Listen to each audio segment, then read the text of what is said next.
Good morning, everybody. Welcome to the Louis Centeno Show, live here from Tampa, Florida. Excited to be with you. Today is Saturday, September 14th, 2019, and I have a great show planned for you. My guest is going to be none other than Dingus Bringus. I'm so happy he accepted my invite. He'll be joining us soon. And I'm looking forward to speaking with him. We're going to talk a lot about, obviously, those that know Dingus. He's a big Spider Man fan. So we want to actually hear from him, his take on the whole Sony MCU. Those that follow him know that. He wants Spider-Man to stay with the MCU. So I actually like Spider-Man Sony, but so we're going to discuss that. We're going to discuss the Snyder Cut. I think he likes sports. I think he's a big Philly fan. If not, then I want to talk and change it up a little bit to talk about baseball, football. Now that we enter the football season, get his take on that as well. So that's what I have planned to do. Obviously, we're going to discuss the events of the week, and very, very interesting topics, rumors that I'm hearing. We're definitely going to discuss that. And I was asked a few questions. What is my show is all about? And basically, my show is I mostly going forward, and the first couple of shows, I had a guest, and when I bring on a guest, it's about the guest. We want the audience to get to know the guests, what their likes, their hobbies, what motivates them, so forth. So that's my intention every time I bring on a guest is to interact with the guest, let everyone see and hear from the guest. Um, and yes, I'm definitely. Hello, Frank. Dingus. How you doing? Dingus is just waiting for me. Thank you, Frank. Yes, we're definitely going to talk about J.J. and Superman. Those that know me, it's funny when I said that Henry Cavill is coming back as Superman early on in the year. Uh, I got a lot of shade on that. I got a lot of shade on that. Got people telling me, well, he's not coming back. He's left. He's gone. He's no longer doing Superman. He already hinted it. He's going forward. You're just making things up. That's the kind of stuff that I got. Now watch if and when Henry comes back as Superman, those same people is going to say, well, we all knew he was coming back. We all knew he was coming back. You're not saying something that, we knew already. So what I'm going to do, okay, is I'm going to focus on the positive. I'm going to focus on people who are positive. I'm going to not try to pay too much mind on the negativity, and so forth. So and you know what? Let's start with Monday. Let's start with Monday. Uh, Last week, I believe it was last week that I forgot who it was, and someone could probably could correct me or give me the information. Someone was interviewing Jason Momoa, so they asked him obvious regarding the Snyder Cut. Now, again, the people that said that I'm never right have amnesia because in December, when it was apparent that Aquaman was going to make $1 billion, I tweeted it out on December that Jason Momoa is going to be an advocate of the Snyder Cut. I guarantee you those people is gonna, at that time I got a lot of shade. At that time I got a lot of shade. Now that we see Jason Momoa an advocate of the Snyder Cut, a lot of people, those same people probably going to say, well, we knew that already. I mean, it's common sense. We knew that already.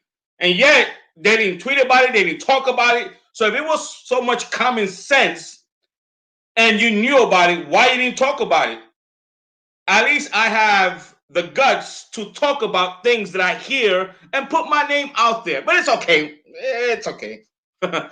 we'll move on. But anyway, so they asked basically, and I'm paraphrasing here, the two words that will freak them out. Then I believe it was either Sunday night. Again, I could be wrong on the dates, but I believe it was Sunday night or Monday, Sunday or Monday. Um, he put, "It's coming." Now, I understand it could mean a lot of things. I get it. I understand it. I get it. The ROM, I get it. However, this is me, my opinion. This is what I think. Okay? Two words, and I'm not talking about DX. Two words. It's coming. It's coming. Now, what's coming? What's come? What could possibly Jason Momoa have thought or gave us or that indication that's coming? Now I do admit sometimes Jason does like to troll. I get it. I understand that he likes to troll, us. But bear with me with just a second. Bear with me with just a second. So Jason put, "It's coming." I believe he's talking about the Snyder Cut. What is social media most talking about? The Snyder Cut. He put, "It's coming." Lord and behold, what happened next? Lord and behold, what happened next? I forgot the username, but he's basically referencing the Snyder Cut. It's coming.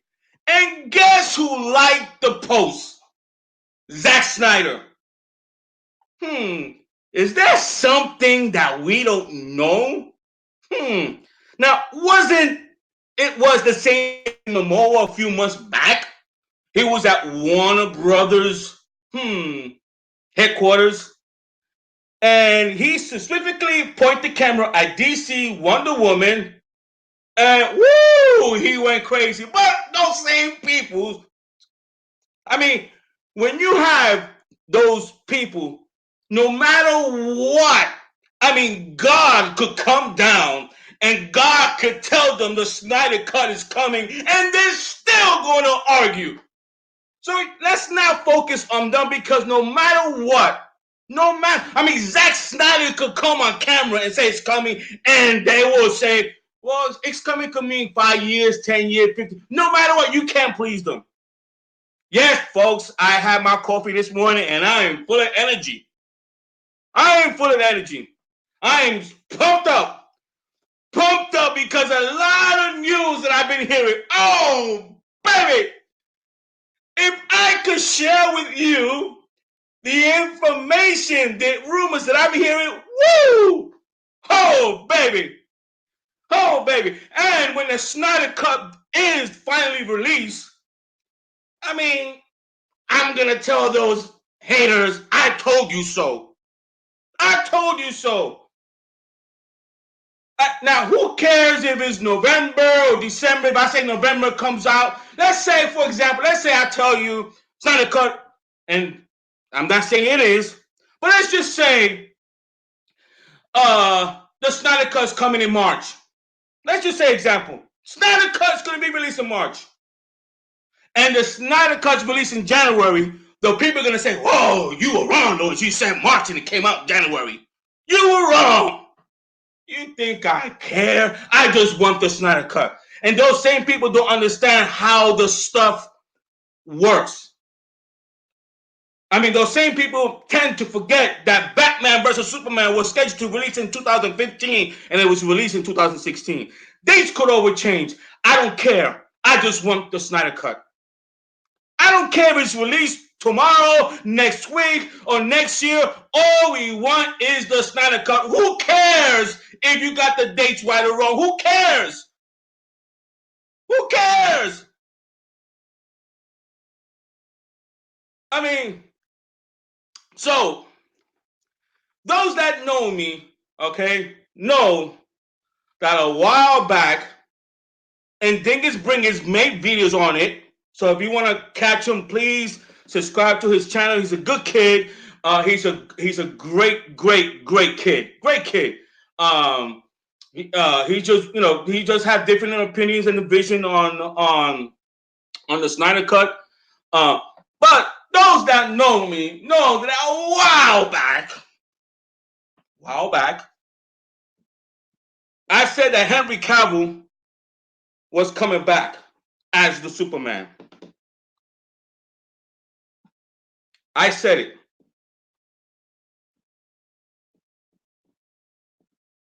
I said that he was coming back.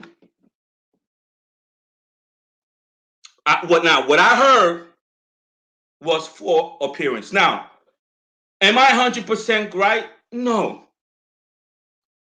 I mean, no one is always going to be 100% right. I mean, how many trade rumors have people heard? Stephen A. Smith or Jason Starr, or this is going to happen in 2015. You remember? I'm a big Mets fan. 2015, Carlos Gomez is coming to the Mets. It's done. It's done. These are professional sources, and they got it wrong. They got it wrong. People who will want to bash people like myself, "Whoa, you are wrong. You are wrong," are so clueless, they don't understand how it works. Well, anyway, at the time I heard 4. Now, could I be wrong? Absolutely, I could be wrong. I could be wrong. All I'm telling you is what I heard. I heard that he was staying on Superman. And the thing that I was hearing is it's a waiting game. Huh. I wonder why it was a waiting game. Well, now we know why it's a waiting game. This week it was announced that not Jason, but J.J. Abrams is coming back. It's coming to Warner Medias. And what I'm hearing, and again, guys, this is what I'm hearing. I'm not saying this is gonna happen. I'm just telling you what I'm hearing. Okay. And if you follow social media, I'm not the only one saying this. Now, I was the first to say it, but it's okay. Nobody won't say that. Oh, no. They're not going to say that. You know what they're going to say? They're going to say, well, we all knew that. We all knew Henry Cavill was coming back. We all knew that. It was a far conclusion that J.J. Abrams was going to take over the Superman franchise. We knew that. For the haters, then I ask you, if you knew that, then why you didn't talk about it? It's easy to talk about when things are coming out. Why you didn't talk about it? If you knew that information, why you did not talk about it? Why you didn't say anything? So don't come with me that you knew this or you knew about it. Don't come with that, okay? Now, what I'm hearing is, again, guys, take it with a grain of salt. Take it with a grain of salt. But what I'm hearing is, again, this is early, and things could change, things could evolve. But I bet that my haters not gonna remember I said that. But it's okay. It's okay. Oh boy, I am pumped up. I am so pumped up. Oh baby. What I'm hearing is that J.J. Abrams is going to strictly focus on the Superman franchise. That is what I'm hearing. He's going to focus on the Superman franchise. Now, the question is he going to direct it or assign someone else to direct it with the vision that he had for the Superman? That question is going to be unanswered until J.J. Abrams J.J. Abrams addresses that. That part I don't know whether he's going to direct it or he's going to assign someone to direct it and give that director more or less the template of how he wants the Superman story to be portrayed. And the early indications are ladies and gentlemen, this is early indication. And again, take this with a grain of salt. But I am hearing that yes, indeed, Henry Cavill will portray the Superman again. This is early indication. Early indication. Now, can it could be a recast? Absolutely. But as of today, Henry Cavill, the early word is that he's coming back as the Superman. Now, I mentioned this on Chris Wan's show. Give me a second, guys.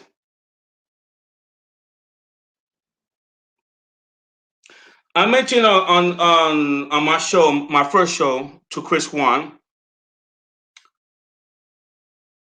that what I was hearing is that we don't know whether it's going to be a hard reboot or a soft reboot. Now, what is a soft reboot? Soft reboot is that they'll reset everything but keep the same actors or actress. Meaning, example, this is just an example. Now, I'm not saying that this is happening, but this is just an example. J.J. Abrams will come, Henry Cavill is the Superman, Amy Adams, all the original cast, and just start from the first movie and forget about how Zack Snyder portrayed it, because once the Snyder Cut is released, that's gonna finish the Zack Snyder vision.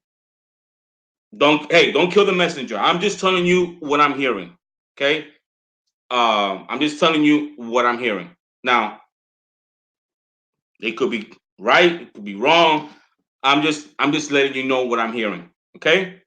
Obviously, we all know what's a hard reboot, which it's to me, it's highly unlikely. Now, why do I say that? Because you got Wonder Woman 84 coming out, and you got Aquaman 2 coming out, you got Shazam 2 coming out. So if it's gonna be a hard reboot, it doesn't make sense. Then why would you keep making movies with Gal Gadot, Jason Momoa? So that's why, as of today, I don't think it's a hard reboot. Could it be a soft reboot? Yes, it can. It can. So uh, that's what I'm hearing regarding J.J. Abrams. J.J. Abrams. What I'm again, folks, for those who are joining me now, what I'm hearing, J.J. And again, this is take it with a grain of salt. Okay, take it with a grain of salt. But what I'm hearing with J.J. Abrams, that he's going to strictly one of his priority is to focus on the Superman franchise. He's gonna be the lead on the Superman franchise. We don't know whether he's going to direct the Superman or assign a director who's going to direct the Superman, and he's going to more or less give them an idea how he wants Superman to be portrayed. Obvious. The great thing about J.J. Abrams, guys, is that he has final authority on his cut. That means Toby Emmerich can say diggity squat. He cannot interfere. J.J. Abrams is the man. So in other words, if J.J. Abrams or whoever he assigns, if that's the route he wants to go, makes a Superman movie and it's 3 hours long, I just say 3 hours long, and Toby Everett looks at it and says, "Can I make this change?" Ha! J.J. Abrams gonna tell you, "No, no, no. I have the final say." In the Spanish culture, the way it's said is, "Aquí mando soy yo." I'm the man. So he has final cut authority. Um, so with that being said, it is a pleasure and honor, guys, that I bring to you Dingus Bringus with us. Um, I want to thank him for being fair to me. He's done plenty of videos on me. He's never questioned my integrity. I did, in the past, show them, hey, this is what I'm receiving, so you don't think I'm making things up, and I trust him because he didn't go run away and posted stuff that I showed him, and I respect that. So, Dingus, how What's you up? doing, man? Yeah, I'm here. Thanks for having me on, man. Not a problem, man. Not a problem. How's where you in Pennsylvania? Around there, yeah. around there. Now, Yeah. you're a big sports fan, aren't you? I wouldn't say big. Like I'm not totally in it, but I do like to follow the Phillies and the Eagles. The Phillies and the Eagles. Yeah. I am a New York Mets fan, Yeah. That's the problem. and I am a New York Giants and Jets fan. So, from one New Yorker to another Eagles fan, I cannot stand the Eagles. That's fair. That's I fair. cannot, man. I hope you guys lose every single game out there. I hope you go 0-16. But what? Tell me, what do you think about the Eagles?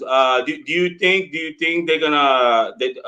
I mean, they're definitely a good team. hmm They're just 2 years removed from the Super Bowl. But do you think they're gonna make the playoffs? And if you do, why? I think they do. The game against the Redskins this past Sunday was scary because they were losing against the Redskins. Like, how do you lose against the Redskins? But they came back. They pulled it together. And Carson Wentz, he's coming back from the injury, so he might need a couple games to kind of get back into the swing of things. But I think they have a solid shot at making the playoffs this year. Super Bowl, I'm not sure, but I think playoffs, Carson Wentz back and healthy, I think they're definitely going to make the playoffs. And it looks like you have another Philly fan on the chat. Oh, So subjective reviews. Heck yeah. so you're not alone. I kind of feel like Clark Kent right now out there. And the Phillies, I would say the Phillies has underperformed. I agree. They had high expectation and they underperformed. It's their pitching. Their pitching is terrible this year. Yeah, Like, Noah's doing pitch, terrible.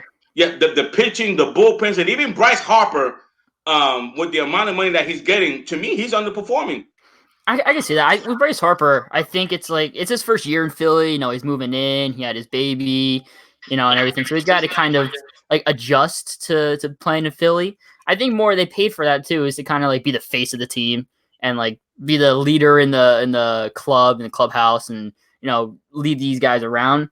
In that sense, I think he made his money, but performance wise, he's having a solid year, but for him, he could do better. So I could definitely understand why people are saying he's underperforming because he kind of is stat wise. Right. So now let's get into a little bit. You know what? And for those if anyone, if you know anyone that is in the business, the directing business or filmmaking business, I know Dingus. He put a tweet out there. He's advocating for a role. Dingus, why don't you tell everyone what role you would like to portray and what it mean to you, and what do you like about that role? Well, the main one, like the number one role, is Jason Todd. It's Red Hood. I just think I'm not a professional actor, right? I can't do something like Leonardo DiCaprio can, but with the amount of I don't like to sound too arrogant, but with the amount of quote unquote skill I have right now, like untrained skill, I feel like I could really portray Jason Todd well. And I love his comics. I love the character. He's at times like early on when he's Jason Todd, he's a kid, but he loves being Robin. Like it's so fun for him to be Robin. And with Batman, I understand his moral code and he doesn't cross that line, but I feel like sometimes you have to. And I think a great quote from Red Hood from the Under the Red Hood movie is that you can't stop crime. And that's something you never understood. I think that's a great line and kind of sums up Red Hood's character because you can't stop crime. And even though Batman wants to try to stop it, he wants to, not cross that barrier to sometimes you do have to kill people to save the lives of many. And I think Red Hood kind of embodies that well. And it would just seeing as I think I can pull it off, seeing as he's just a character that I, can relate to in a sense. I'm not an orphan, I haven't lived on the street, but if I was Robin, if I was Jason Todd, I would 100% act the same way. Like I would love to be Robin, go out on the streets, take out bad guys, protect people, save people. That would just mean the world to me. And then playing him on screen, playing Red Hood, who's my favorite comic book character of all time, would be the dream. It would be incredible. It would mean a lot. This is what I would suggest that you do. little bit about myself. I was actually born and raised in the ghetto. Hmm. So I've seen the dark side of the streets. I've seen that with my own eyes.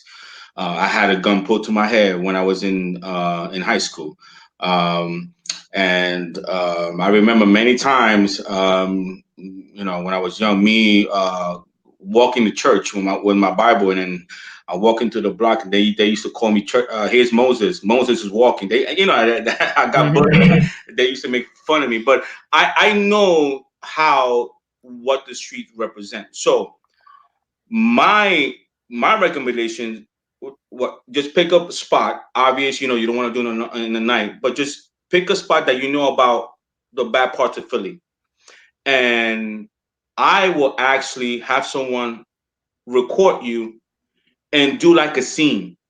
Hmm. Put it out there. You want people to see you. You want people to see that you could act and be yourself. Remember, portray of how you think Todd wants to be portrayed in your mind. Hmm. Not what people tell you is how you would do it. What made Heath Ledger Joker great is that he took his own interpretation. He studied the character, and then he put it into how he portrayed it, and that's what made it great because it came from the heart. It came from him. So that's what I would do. Get yourself out there, record a scene, and do how you in your mind, how that character should be portrayed. That's what I would do. Yeah, I'm trying to save some money up to not like a full fan film, that would be great, but like just a little, a little scene, like you said, a little thing to show that I can play this part, and with a little help, with a little work, I can definitely do justice to the character that a lot of people love. A lot of people really love the Red Hood character, so I would love to do justice to him and serve him right and show that Robin isn't just a sidekick. He's not a sidekick to just be laughed at or just be saying, "Oh, that's Robin with the little tight shorts." No, he's a badass. He's awesome. And it would be great to finally, do what Aquaman did for the Aquaman character, make him cool in people's minds Yeah. for Robin, and make Robin cool in people's minds. Right. So I want you to definitely keep that in mind, and I'm definitely I'm me, even though uh, we have quite a few disagreement. It was never um, mean spirited. So I definitely wish you well. Thank you. I definitely and just hope that if you do get it, you don't forget about me. 100% of all, man. Okay. I appreciate you mentioning it on the show. Not a problem. So now let's discuss the Snyder Cut. Now, Okay.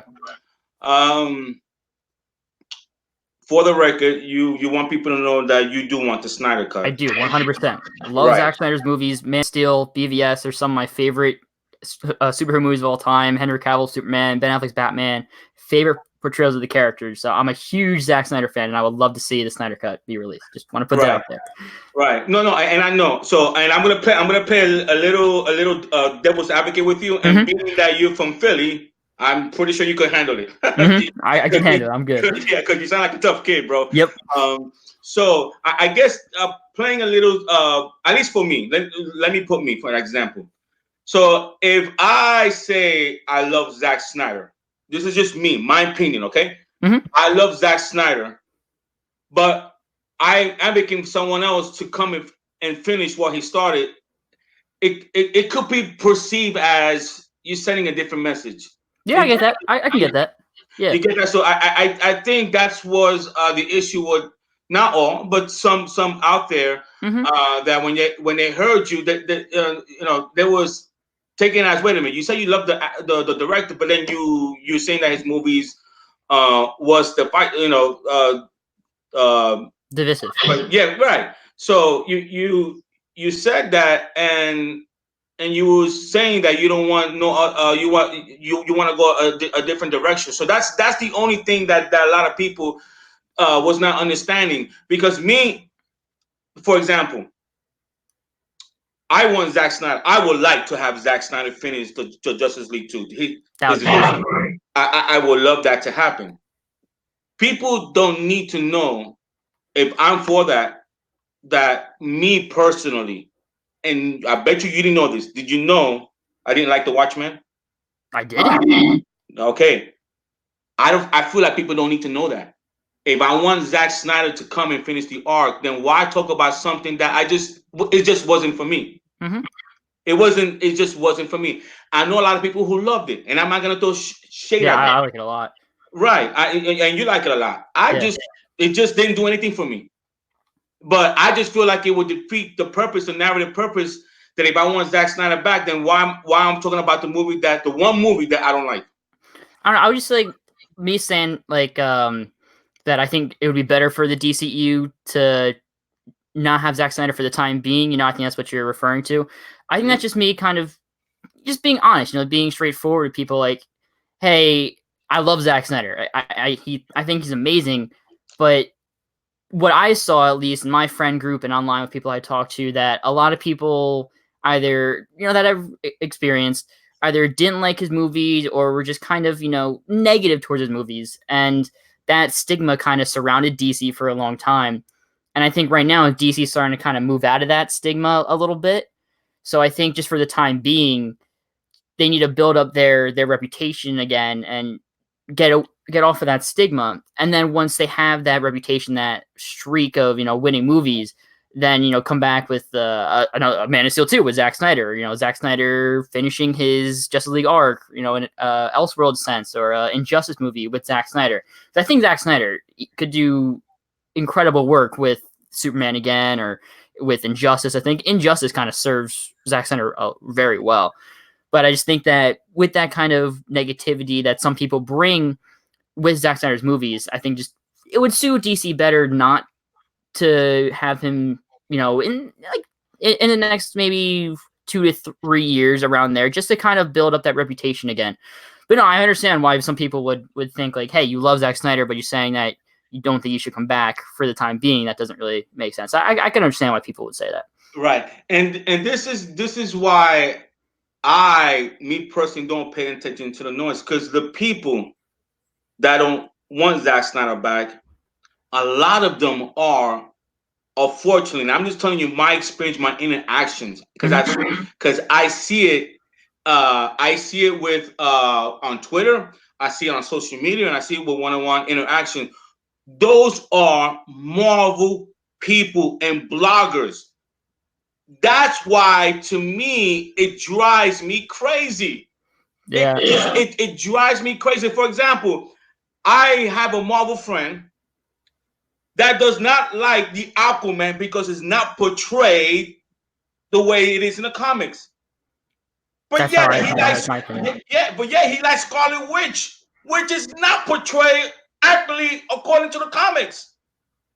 I mean, how it is that you judge one franchise differently than you judge another franchise? I think it doesn't. Give me a second. To me, that's what drives me. That's what drives me crazy. The critic, the Joker coming out. Well, I don't like the Joker because it's too evil. What? Hello? I mean, hello? What are you expecting? Clowns from the circus? I mean, if you want clowns, like nice clowns, go to a show and then you catch a nice clown, or you could dress up as one. I mean, and it drives me crazy. This is why I don't pay attention to the bloggers. I don't pay attention to people who are set in their minds. I want rational people like myself. Like, no one didn't know. The Watchmen was not for me. I mean, I'm not sure if you noticed, you have David Ayer, who put his life and blood to the Suicide Squad. Then we have this inconsiderate guy. It's one thing not to like a movie. I get it. Not everybody's gonna like every movie. I get it. I get that. I get it, Dingus. I get every movie out there. Everybody has different tastes. Mm-hmm. But I was in church last night, and somebody said, and it's a great quote, because you could apply this in life. You could be bold, but not rude. I like that. You could mind, but not be rude. You could say the truth, but not be so rude. And I was raised, if you got nothing nice to say, then Don't say it. keep your mouth shut. And then so we have this guy who attacks David Ayer and his hard work, and those people who put their life into it. I mean, if you want to say just like me, hey, I saw Watchmen. It just think I didn't click with it. That's it. You don't have to you don't have to do your personal attacks. So, what are your thoughts about that? You're preaching to the choir. I couldn't agree more. Like my philosophy is the same as you. Like if I'm asked if I like a movie or not, I'll be honest. I'll say, hey, I like it because of this. I don't like it because of this. I won't constantly hate on a movie or show for that matter, actor, director, just because I don't like it. I'll just say like maybe I'll make a review on it. Like when I first see it, say, hey, I didn't like it because of this. Maybe this is how they can do it better. And then I just won't talk about it again unless someone directly asks me about it, because there's no point in spreading hate. That's just hate turns into negativity, turns into anger, and then you have everything that happened with Justice League and with Batman vs Superman. With movies I do like, I think it's kind of the same thing as well. Like, yeah, you tend to praise things you like a little bit more than Natural. It's natural. Yeah, exactly. It's natural, but the same thing. Like, I don't want to overly hype something up. I don't want to overly say I love this, I love that. Just kind of just be cool about it. Just be chill about it and say I like it, I don't like it. This is why. Just because I don't like something, or like for example, the guy with the Suicide Squad, he didn't like the Suicide Squad. You don't have to directly attack a director, right? Everybody has a bad day at the office, and they're all people, right? No matter if a person makes a good movie or a bad movie, they all try to make the best movie they can, and they all try to put in as much effort as they can. So, hating on David Ayer for making the Suicide Squad, and even though it's not his movie, he still put in all that time and effort into it. So I agree with you. I think it's totally pointless and totally dumb to just bash on people for no reason. Yeah, and usually the people, uh, it's funny. Here's the difference between Zack Snyder, David Ayers, directors who put their life into a movie compared to critics. For example, let's say Zack Snyder. Let's use J.J. Abrams. He comes in right now. He came in this week. Let's say it takes him 2.5 years. Let's just assume for a second that he's going to direct the Superman. He put his hard work, life, let's say 3 years into the project begins and the movie's released. 3 years. Let's just say that. And then you have a critic who watched the movie for 2 hours and hate on the movie and destroy that person's name.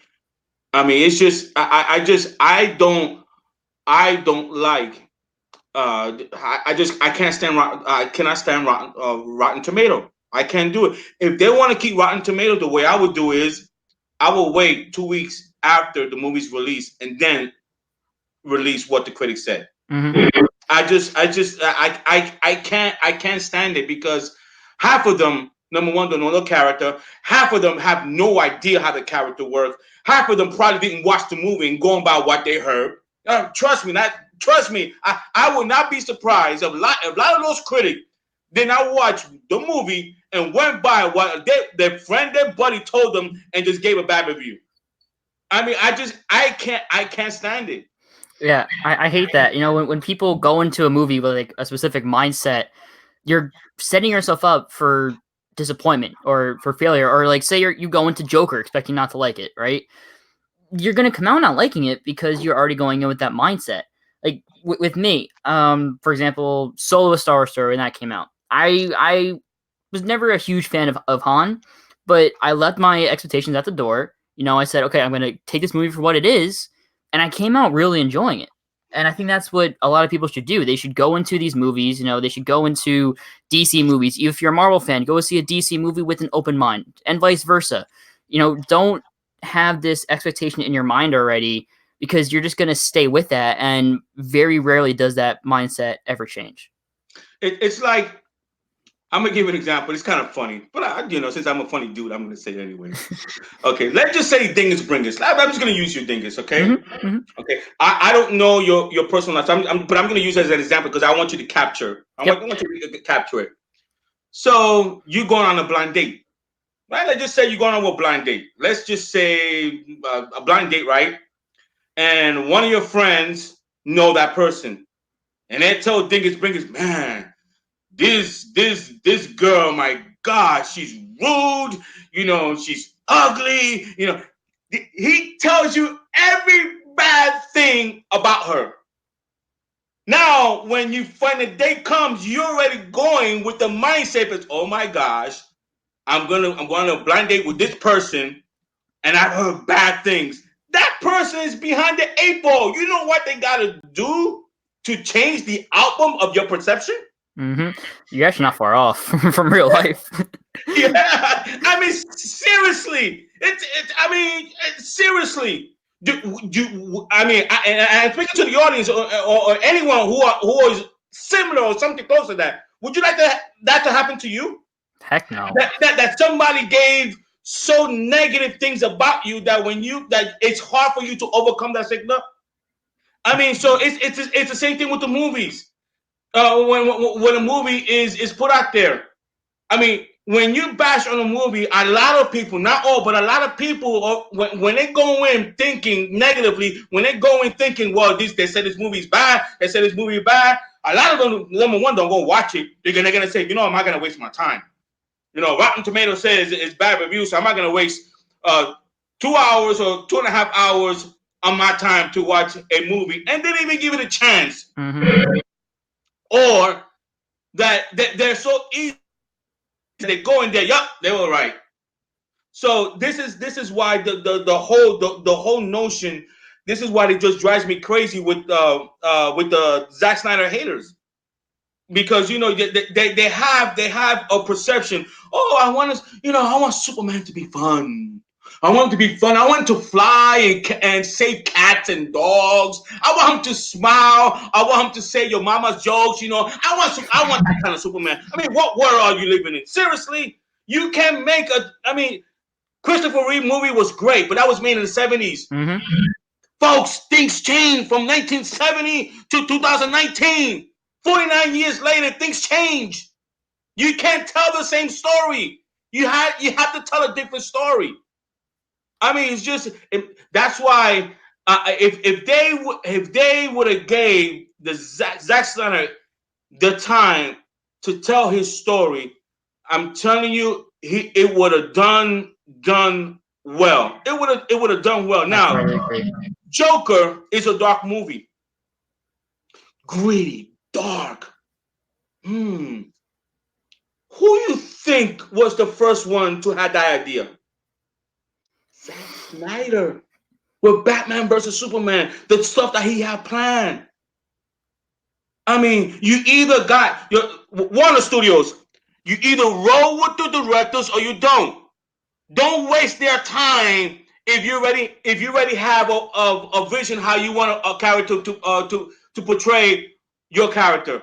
If you want Superman to be portrayed as an MCU, then don't hire a Zack Snyder. You hire someone like the Russo brothers, something like that. But don't hire a director who is totally opposite of how you want the actor to be portrayed. To me, it just don't make logic sense. It doesn't make logic sense. So now I'm gonna have fun with you, Dingus. All right. I'm gonna touch on a sore subject with you. Sore subject. And it's all in fun. Yeah. I personally, me, my opinion. If you ask me what is my favorite Marvel character, it's Spider-Man. He is the number one guy. Spider-Man, number one. Your Incredible Hulk, number two. And Captain America, number three. Okay? Those are my top three, but 1 and 2 is Spider-Man by far is number one. Mm-hmm. And I actually liked Tobey Maguire's Spider-Man. Mm-hmm. I like Spider-Man 1. I like Spider-Man number 2. Number 3 was okay. It could have been better. I admit it could have been better. Okay. And I like Andrew Garfield Amazing Spider-Man. I liked it. So I like Spider-Man on the Sony than with Kevin. And I'm gonna tell you why. Because what I got when Spider-Man was in the MCU, it was more of that he was not Spider-Man, he was Iron Man Jr. And that just ate me up. To me, they did more damage. This is my opinion again, my opinion. They did more damage to the Spider-Man character because the Spider-Man that I know, he don't need help. He's Spider-Man. He's Spider-Man. He makes things happen. Remember the cartoon Spider-Man and his amazing friends? Spider-Man is a leader, not a follower. And I just feel like the way they portray Spider-Man in MCU was just it was done horribly. I mean, if you didn't know the character, you probably would have thought, man, is that Iron Man's son? So that's why personally I'm all for Sony taking back control. Now, obvious to the audience, why you beg to differ? Well, I grew up with Tobey Maguire Spider-Man. I think he's fantastic.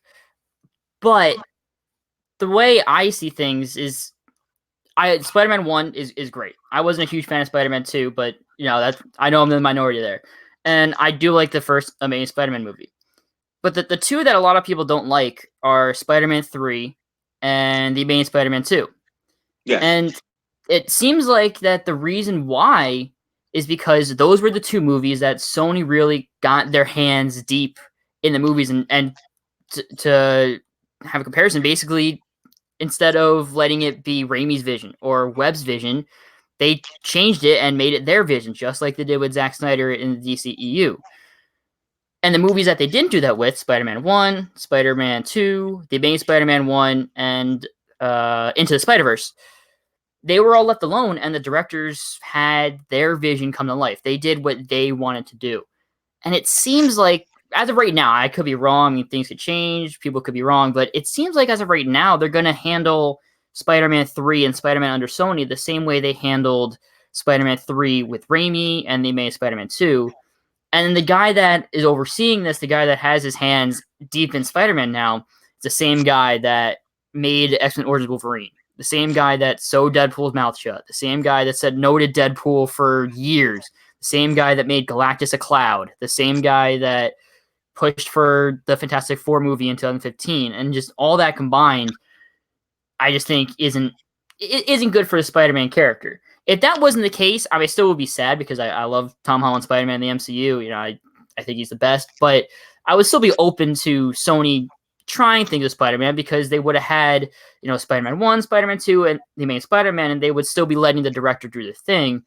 But since it seems like they're not going to be letting the director do their thing, it just seems like it's not going to end well for Spider-Man in the MCU, especially with Venom and what they did with that movie. I know it made a lot of money, but I think that movie is gosh awful. I can't stand that movie. But anyway, yeah, that's why I'm not really excited about this whole Sony situation.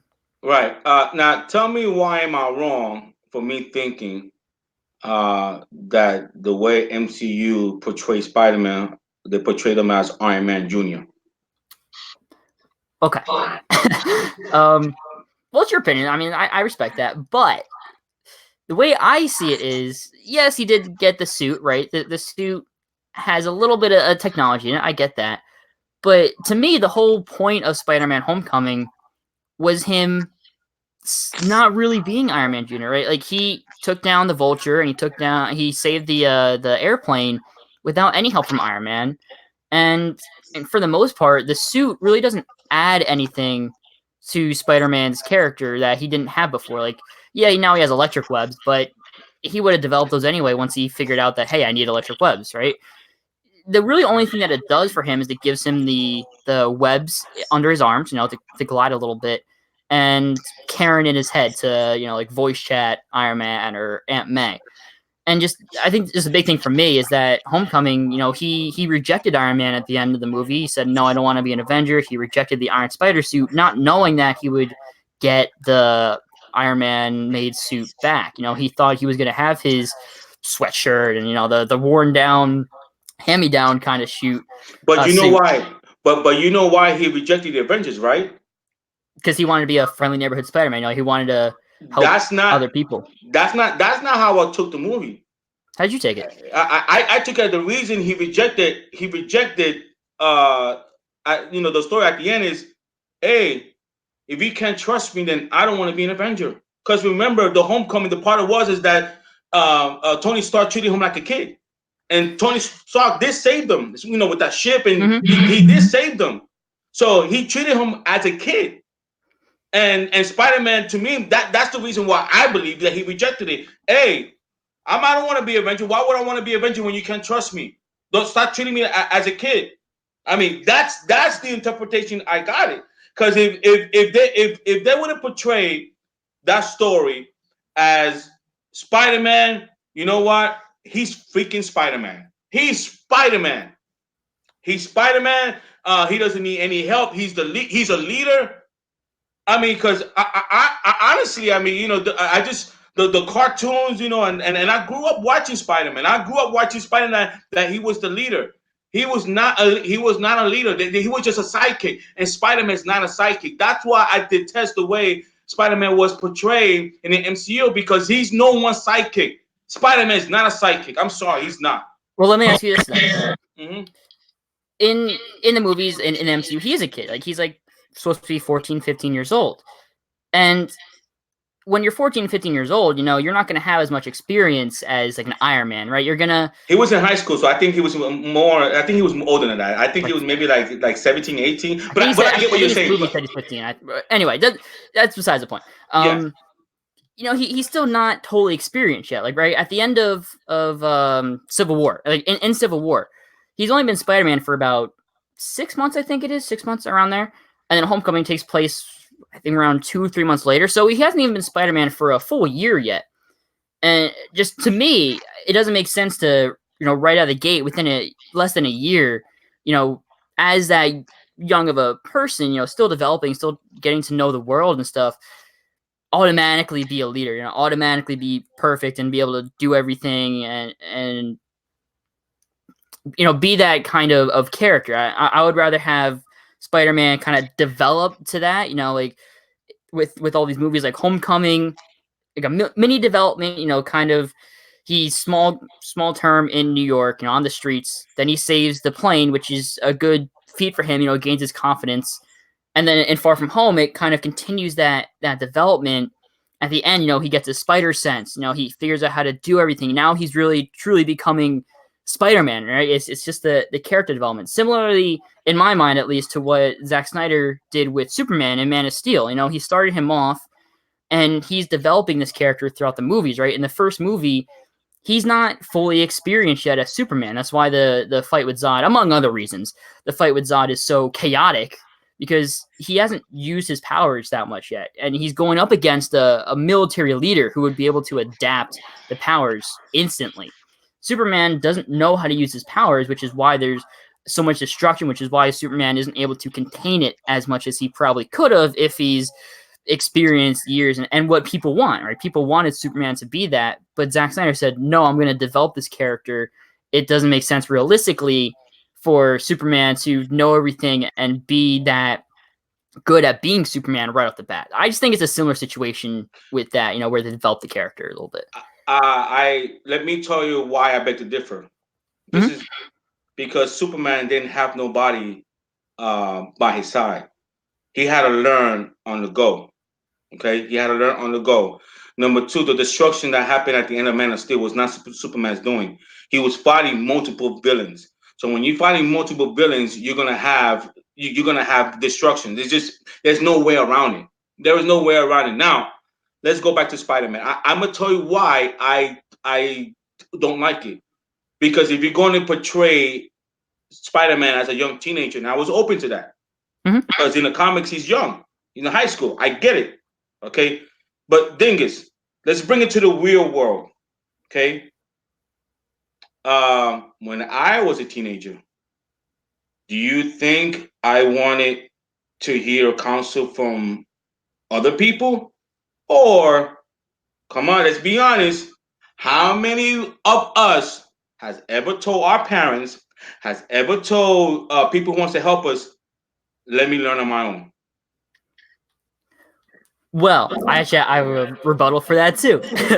Come on, let's be honest. Well, yeah, I mean, you're right there, but I think with Spider-Man, it's kind of a different situation, right? Like it's clear, at least to me, in my personal opinion, the way I see it, he looks up to Iron Man, right? In this world of Marvel superheroes, right? In the DCEU, Man of Steel, there weren't any other superheroes yet, at least. No, there wasn't anybody for him to look up to, for him to, ask for advice and stuff like that. But in the MCU, Spider-Man, a poor kid, someone who lost Uncle Ben, someone who has,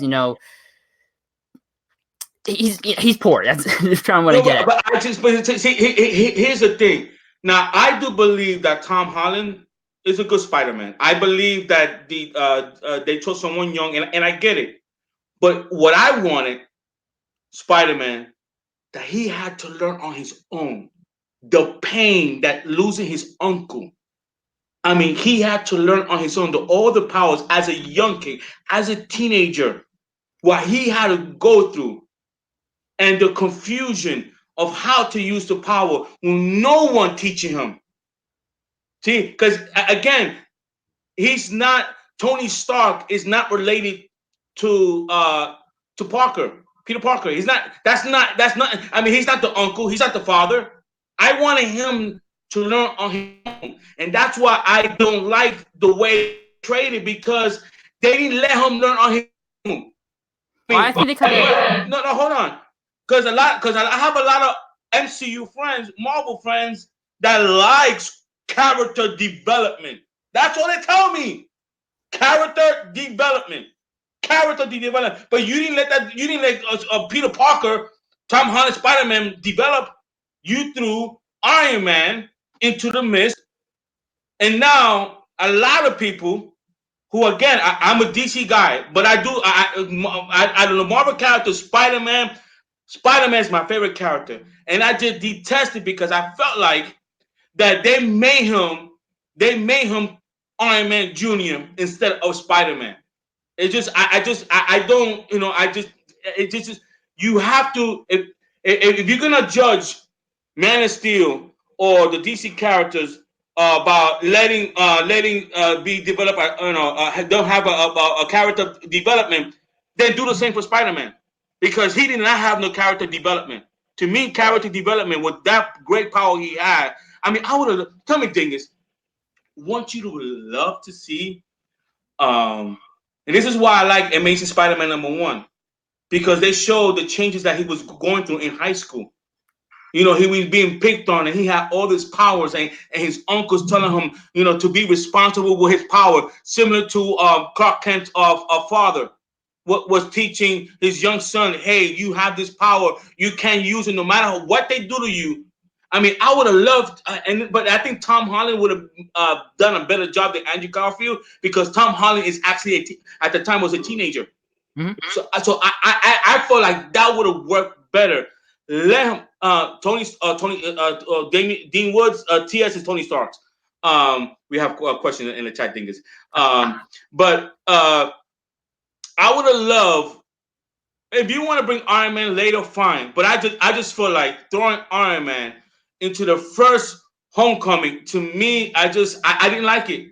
I did not. I didn't like it. I went out feeling empty. I did not like how they portrayed that story, and I just feel like it would have done the character better since Marvel fans, not you personally, but you Marvel fans like to throw in DC face character development.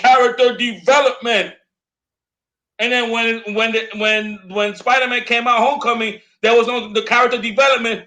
Oh, but they put an excuse. It just drives me crazy. It drives me crazy. So, and again, I'm a big Spider-Man fan. He's my number. So I'm not saying this because I'm hating on Spider-Man. He's my number one Marvel guy. My number one Marvel guy. As a matter of fact, when I do my show down I'm gonna have a Spider-Man shirt. So that's why I did not like the way it was portrayed. That's why I'm kind of happy that Sony is taking it back. Now I get you what you're saying about Spider-Man 2. I didn't like it. I didn't like it. I think it was too soon for her to die. I think it was too soon. I think they should have made a third Spider-Man and maybe have them together because to me I just feel like they were not together too long for him to feel an impact. Obviously, he was sad, but I just feel like I agree with you with Amazing Spider-Man 2. I like Tobey Maguire Spider-Man 1, number 2, and I will definitely give you number 3. Number 3 was I didn't like it. But that's my thought on why I want uh, Sony to take back Spider-Man. Number one, it doesn't make sense. It's like Dingus. It's like, let's say you Sony, right? You Sony, you own the Spider-Man character for movies, and I tell you, hey Dingus, I want 30%. You gotta pay me 30% for something that you own. But they didn't make it. How do you know? So Sony, is there an echo on my end? There's a weird echo with my voice. Is that on your end too, or is that just me? It's probably you. Okay. Sony, they don't make the MCU Spider-Man movies. They just market it and they release it. Everything else, like the They production, own it, though, right? they what? They own the movie rights. Yes. Who owns that? So that's yes. So Sony owns the movie rights, but they're not the ones actually putting it together. They're not the ones like going to writers, directors. That's all Kevin Feige. That's all Marvel. It don't matter. But to me, the thing is, I'm gonna tell you why it don't matter. When you're the owner, you could do whatever you want. You're the owner. It's like Dingus Bringus is the owner of his show. I mean, you own your own YouTube channel. Okay. So it's like me saying, hey Dingus, I'm gonna use your name and you have to pay me for me to use your name. It doesn't make smart. I don't care how much it is. Is it 30%?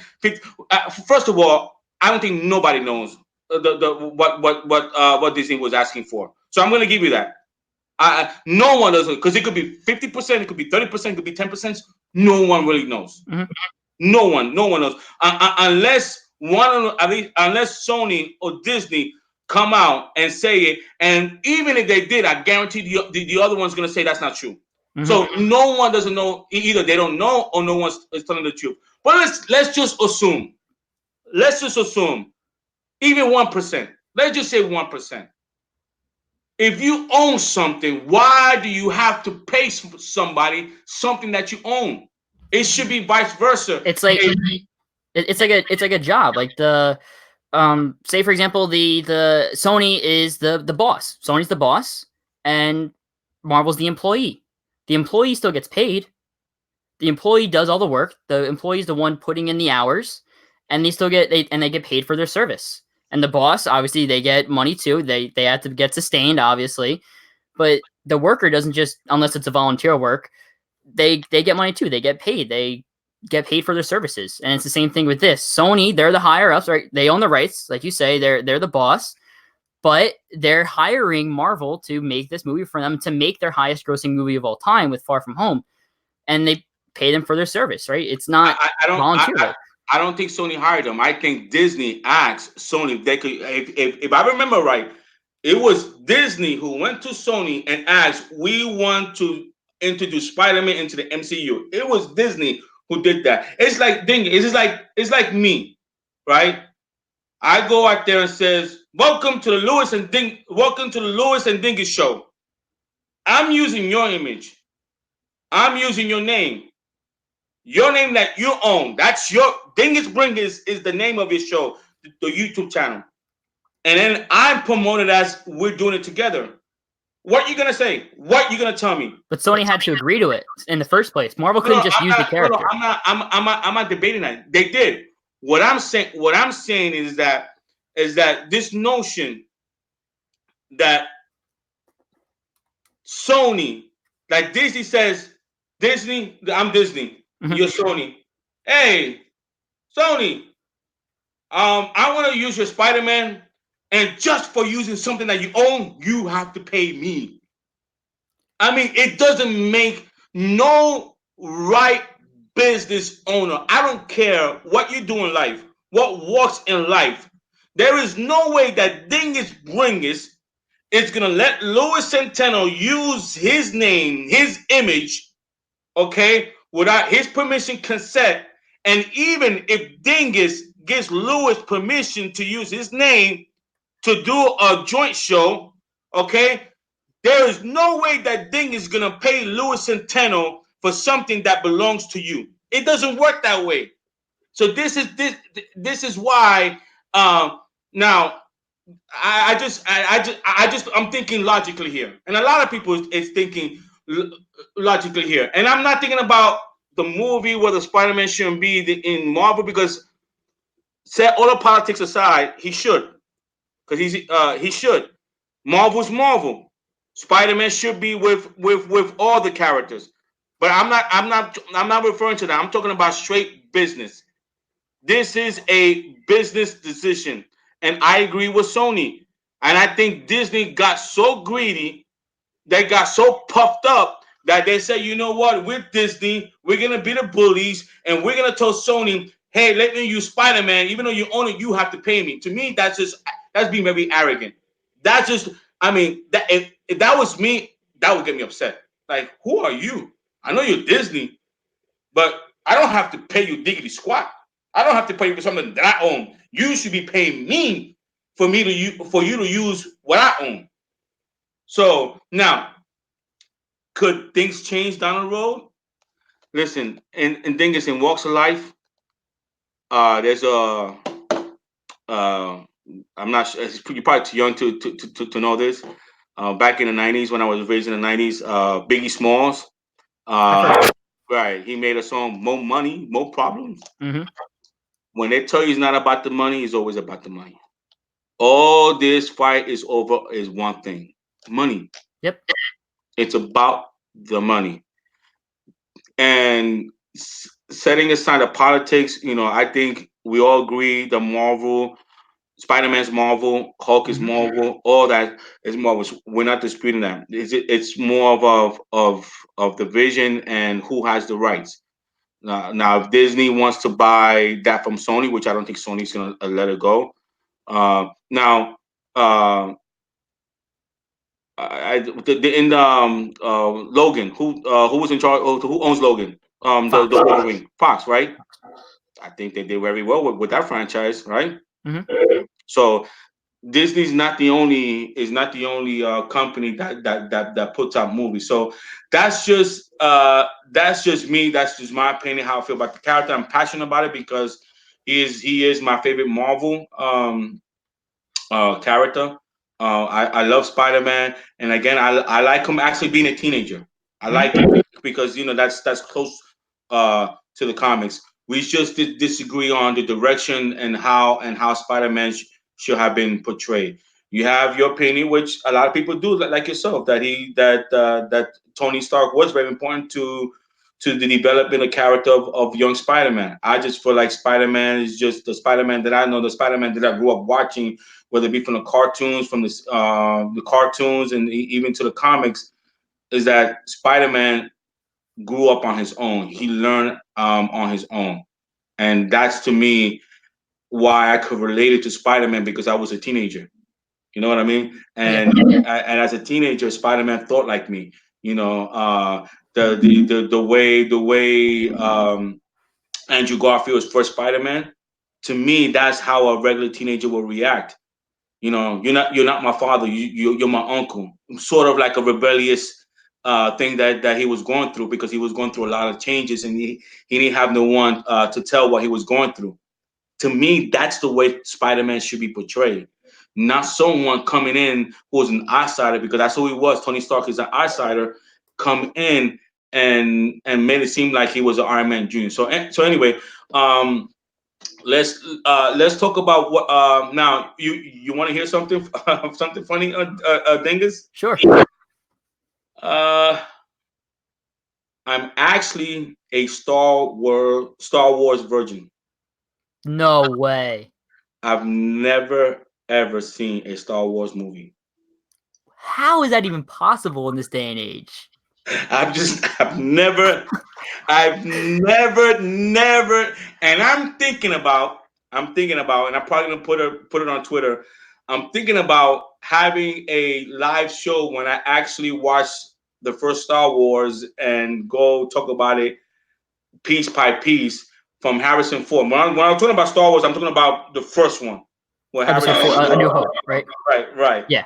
from there, and just I'm thinking about doing that.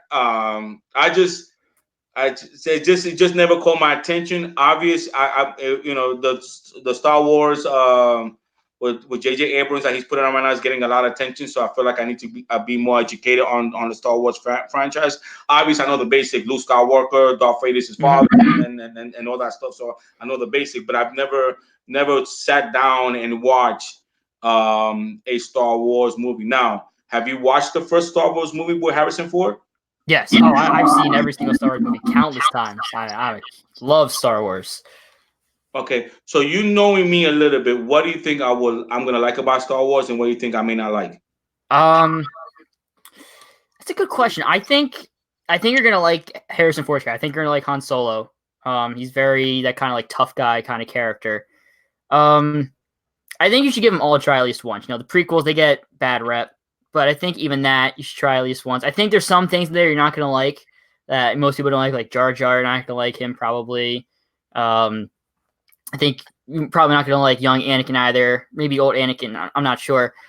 And I think the newer stuff. I think that gets a bad rep too sometimes. You saw the hate online for Last Jedi and everything about that. And I think some parts of it are justified. Like there's a bit too much comedy, which I don't think you're gonna like in the newer versions. But Really? yeah, there's a little too much. But it's the in my opinion, the pros outweigh the cons. With the comedy, there's the bad comedy, and there's some good comedy. But when it's serious, when it's has to be serious. It's done very well, in my opinion. I think about the new ones, you're gonna like Rogue One the best. That's there's some comedic elements in that too, but I think it's done very well, and it's done with like only like really one character, just as a comedic relief. And it's a war movie. It's a very gritty kind of actiony kind of movie. But I think you're gonna really enjoy the original three: A New Hope, Empire Strikes Back, and Return of the Jedi. The core three that a lot of people like, and Han Solo. I'm guessing Han Solo is gonna be your favorite character. How many Star Wars movies are there? There are, as of right now, three. That's 6, and then as of right now, there's 10. 10. Yes. Wow. 10. Yes. I don't know. I don't see myself watching 10 Star Wars movies. They're good though. I don't know. Oh Lord, it's just like it's like torture. I mean, I don't mind watching the first three with Harrison Ford. Mm-hmm. I don't mind watching that. I don't know, man. Lord, watch those first. Watch those first and see what you think. And then if you don't like them, then maybe not watch the other ones. But if you do, see, I think why I think I'm gonna like the first three, because Harrison Ford is a good actor. Yeah, he's great. That's why I think I'm gonna like it. So that's so I actually like Harrison Ford. Yeah. And I don't think he has ever made a bad movie, just like Denzel Washington. I don't think those two actors that I could remember. If there's one, you could let me know. But I don't think that they ever made or started in a bad movie. I just don't see myself watching 10 Star Wars movie. And but who knows? I mean, maybe I watch. I know I'm probably gonna watch the first three. But the fourth one, maybe I may get into it. Hey, I never thought I was going to be get into the YouTube channel, because I watch you a lot. I watch Chris Wong. I listen. I know how you feel about him, but I actually like him. I listen a lot to the Zack show, the podcast. Have you thought about doing a podcast yourself? I tried it out a little while ago. It's just, for me, there's too much to go behind it, and it didn't really bring any benefits. I tried it out for a little bit. It didn't really work out so much. Okay. So what are your goals? I mean, what's going on? I know you put a little bit out. The YouTube is making some changes. What kind of changes that they're making? So they basically got, I think it was like they got sued or fined for kids content. Their ads on kids content being graphic, I think it was something to that effect. So what they're doing is they're implementing in January a new system where the algorithm, the AI, the robot detects if they think a video is suited for kids like 13 and younger, then they're going to take away most, if not all, the ads and really decrease the amount of views that go to that video. So it's a robot. I don't trust robots. I'm like Will Smith and I Robot. I don't agree with people making robots and doing that sort of thing. So I'm just worried, even though I don't think I'll get impacted by it, because I talk about with DC and Marvel some of the the killings and they're 13 PG-13 and over movies. So I don't think I should be hit by it, but it's a robot, so you never know. So I'm kind of just worried that they'll see like Spider-Man, for instance. They'll see Spider-Man in a title and be like, oh, this video, this channel is for kids. Let's take away all the ads, let's take away a lot of the views and make it so that he's not really seen a lot. So that's really just not what I'm worried for. Have you seen The Lion King? I have. Okay, I didn't like it. I think it's overrated. I did not like it because it's just I think they just portray. I mean, if you watch the first, have you watched the first one? Yes. The first one's a classic. Yes. The first one. I mean, Earl Jones, that voice, Iconic. and you don't put him as Lion King. I mean, I just that one, when I heard that, I said, "Oh my gosh." I mean, seriously, it's just I didn't like it. It's just I just I was so disheartened that they went that route. But it is. I know a lot of people like this, so we have different tastes. What do you think?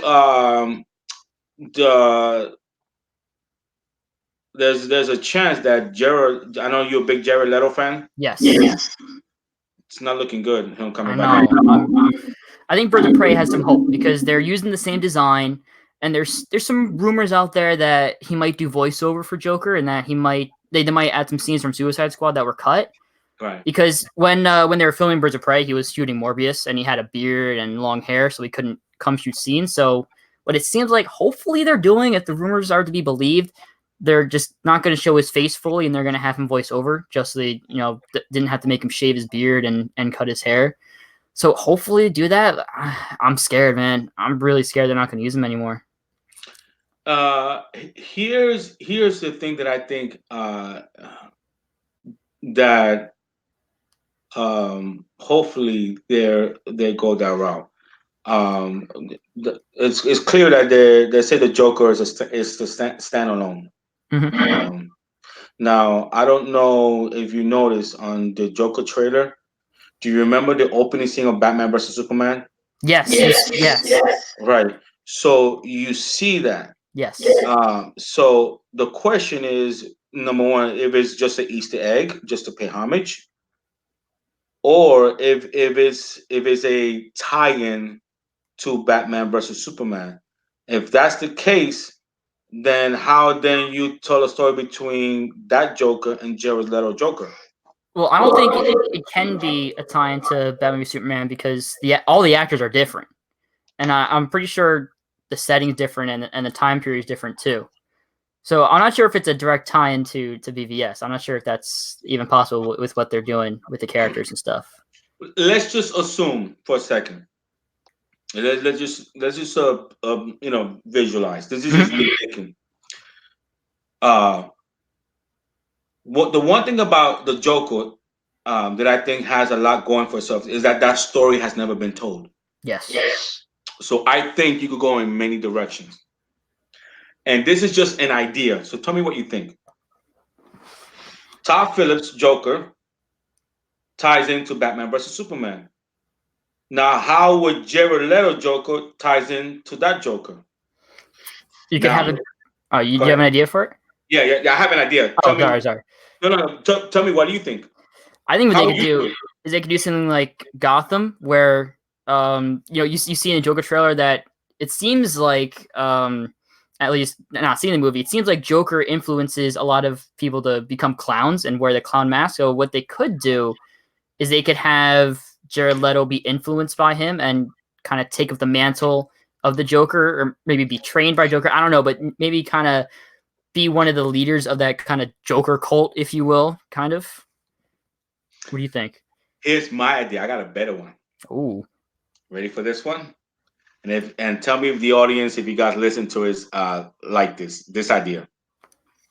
You remember Suicide Squad, how Harley Quinn wasn't Harley Quinn, and she fell in love with the Joker? Mm-hmm. The way I would do it is I would have Todd Phillips Joker fall in love with a woman. They have a baby boy, and Ah. that baby boy is Jared Leto Joker, and he grows up in anger because the world killed his dad. If that's to happen, or the pain that he went through, that he saw his father being made fun of, and that's why he turned even more evil, more bad because the pain that he went through. I think that could be, if the story is told correctly, I think that could be told perfectly. That could be cool. What do you think? I think that could be really cool. There could be a lot of emotion in there and a lot of drama with that. That could be a really neat story if told properly. Right. I don't think that story. And again, the good thing about Joker is that that story has not been told. So I think maybe, and again, I could be wrong, guys. I could be wrong. So I'm not saying this is the case, but I think they tied into that opening to Batman versus Superman just to leave maybe a little window open.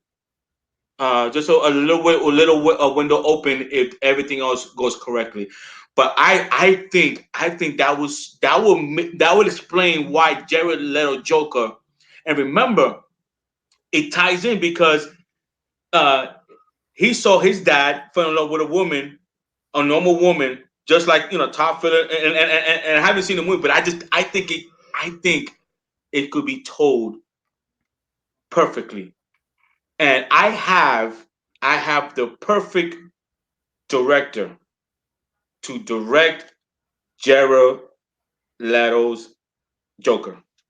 I know he's dark, and trust me, he's dark, and but I got the perfect director for the Joker. Oh, Stephen King. I hmm. think, yeah, I think with his imagination and Jared Leto imagination, I think he probably could pull. I mean, if you want to go dark, if DC wants to go darker, and let's just say tie in Jared Leto Joker, and you get someone. If it's not Stephen King, you get the idea. Mm-hmm. Someone like that to direct that. I mean, because they want to go dark. You're not gonna hire someone who makes children movie to direct the Joker. You want somebody dark. So I think I mean, the more I thought about it, because that scene got to me. Is it an Easter egg? Is it just paying homage, or they wanna tie into that? I mean, so and I started thinking, how can you tie in Todd Phillip Joker to Jared Leto Joker? And it just to me is make perfect sense. The father Joker falls in love with a female, and they conceive a son. And I just to me that will work so. I think that will work so good if the story is right. That's one thing I wanted to ask you about that, because I know you're a big Jared Leto's Yes. fan, and I feel like when I watched the Suicide Squad, the reason I feel like I didn't connect with that Joker is not because of Jared Leto's fault. It's just because he didn't have enough time. He was not. And King. Yeah, they didn't portray. They didn't give him enough script for him to bring out his talent. But I think he was. I see what he was trying to do, and I feel like if it could work if he had his own movie, his own story is told, just like Thomas Wayne. Mm-hmm. That story has not been told. He could have been the original Batman. You don't. I mean, you could go so many different ways with Thomas Wayne, or maybe he was not Batman, but maybe he knew something was going on with his son. Those kind of stories, that is out there, that DC they want to put a content, because that's what HBO Max is all about, or J.J. Abrams, he's gonna come in and he's gonna put out different ideas. Those are stories that I'd be willing to watch and stay true to the DC character. And one of the things that drives me crazy is that More DC stop being like Marvel. You cannot never be Marvel. DC's not Marvel. This is why it just drives me crazy what those excuse me, those head honchos in DC did. You know, when you try to copy somebody else's works, you know what I call those kind of people, Dingus? What? Counterfeit. Yeah. Counterfeit doesn't work. It's fake. You can never be somebody's work. Be your own. Just like I was telling you in the beginning, Dingus. Uh, if you want to portray that character, you do it how you imagine in your mind, how you want that character to be portrayed. Not copying somebody else's work. You wanna be different. You wanna stand out. You wanna stand out. If there's 100 people there, if let's say 50 wants to copy each other, there's nothing that stands out. You gotta be the one that stands out. And this is why I like DC. This is why I like Zack Snyder, that he was trying to do something different. He was trying to stand out. He didn't want to compete. He knew he couldn't compete with Disney, with the MCU. He wasn't trying to. Mm-hmm. He says, I'm going to be different. I'm going to present something different. And unfortunately, people didn't get it. People did not get that. And again, like I say, it's one thing for anyone to like for example, Lion King. Like I told you, I didn't like Lion King. But did you hear me attack the director? Nope. It's movie. We have different opinions. You move on. But this is why the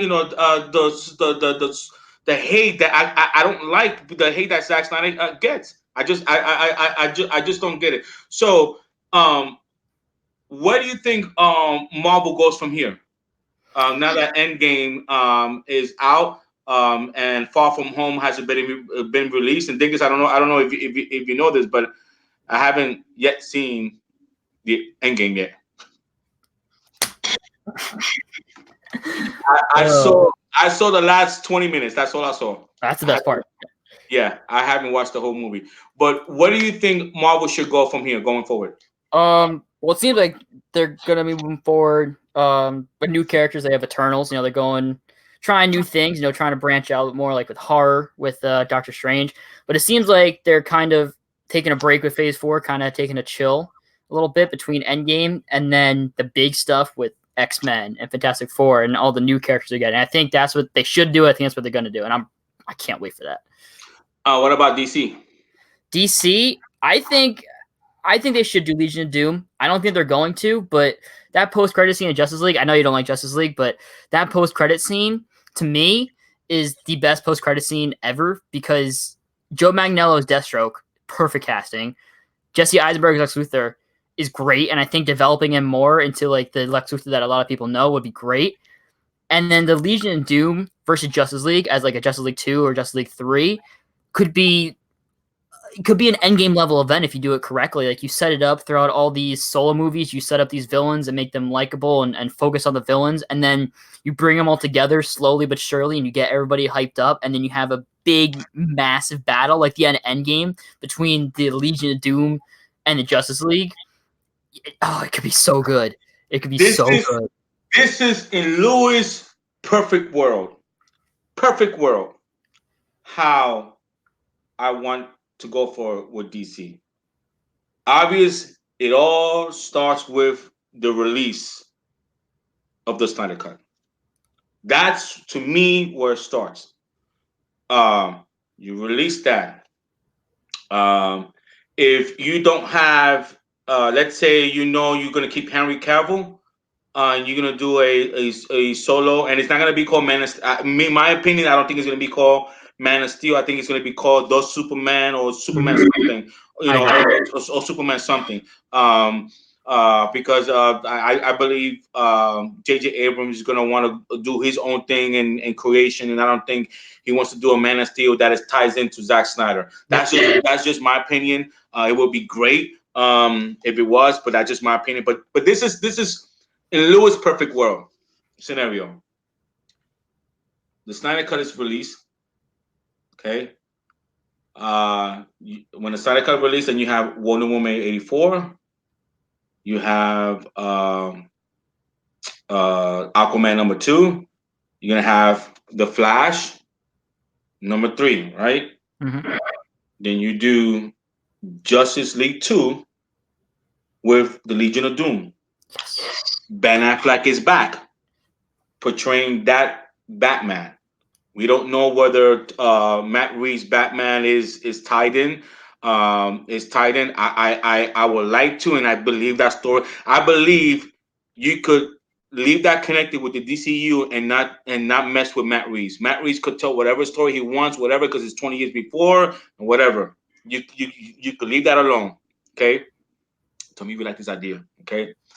So at the end of Justice League 2, you got Justice League going against the Legion of Doom. Okay. Everyone, let's just say everyone from the Legion of Doom dies, except for Lex Luthor. And at the end, he summons Darkseid. And we have Justice League 3, and you have Zack Snyder come in and finish his arc the way he wanted to do it. And have Ben Affleck sacrifice himself. I mean, it still could be saved. It still could be done. You only will bring Zack Snyder back to do Justice League 3 with Darkseid, since it ties into the Snyder Cut, and you have them. And to me, that's like about a 10-year period. A 10-year period. Ben's Batman's going to be like 55, 56, 57 years old, just like Batman Beyond. He's going to be older. He's going to be much older, and he wants to just get it over with. I think that will work. What do you think? That would be ideal. That would be incredible. And I think that they could build that up too, like to. I don't want to keep comparing to Marvel, but like an Endgame level event, like making all this money, making all this hype and stuff. I think DC should continue with the connective movies, and I think they are in some level, but the Justice League, they have to be used more. They have to be. And I think doing it your way, it would call back to BVS. It would call back all the way to the beginning. The Snyder Cut, big circle picture. I think that would be ideal. I think going to the him finishing his vision. I think there's a lot of ways it could still happen. Like I think your way. They changed some things around, right, to fit the new DCU, but overall still the same vision. Like It still could be done. Listen, it still could be done. It Mhm. still could be. It still could be done. You have directors J.J. Abrams, because regardless if he directs or has somebody else direct the Superman franchise, you still could tell that story. Leave that alone. Even do a standalone. If you want to do a standalone, it's fine. We already know about Wonder Woman 84 and Aquaman 2, and I believe there's going to probably be a Wonder Woman 3, because if it does okay, you're going to be a Wonder Woman 3. So you have 10 years of 10 years of ideas of that if you could please both fans, you could please fans that wants to do away with Snyder, and you could do that in a way that you have these directors come in, state their own story. Obviously, we all know Ben Affleck's Batman, who casted Ben Affleck. So you don't need to tell us. We know that. Mhm. So you don't even have to. You could do the standalone, and the audience, Warner Brothers, we're not stupid. We know, okay?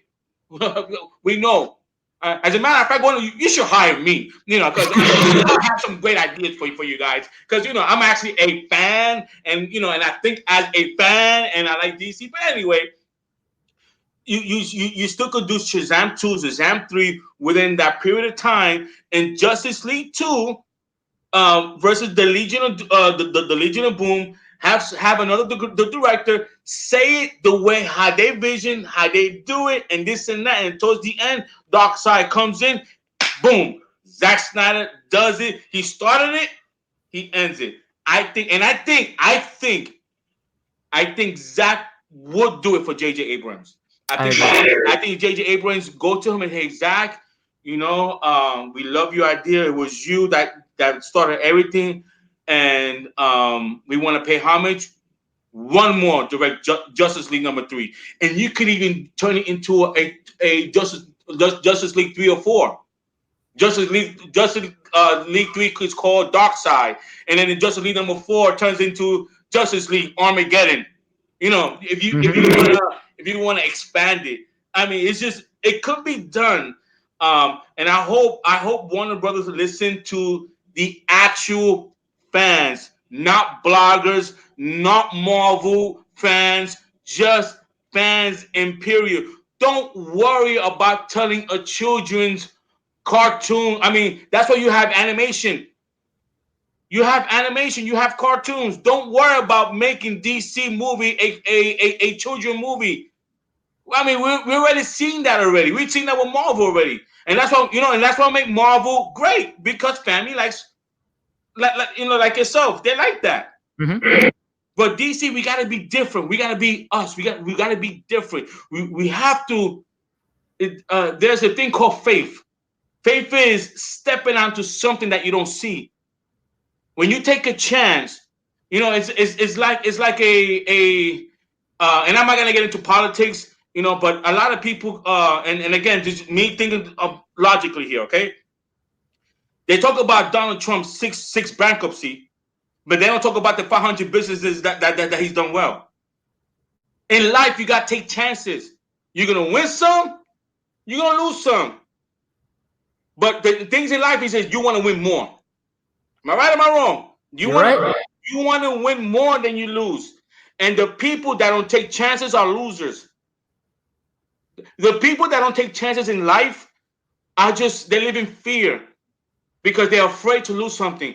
You have to take chance, and you guess what? If you take it's the same thing with you, Dingus.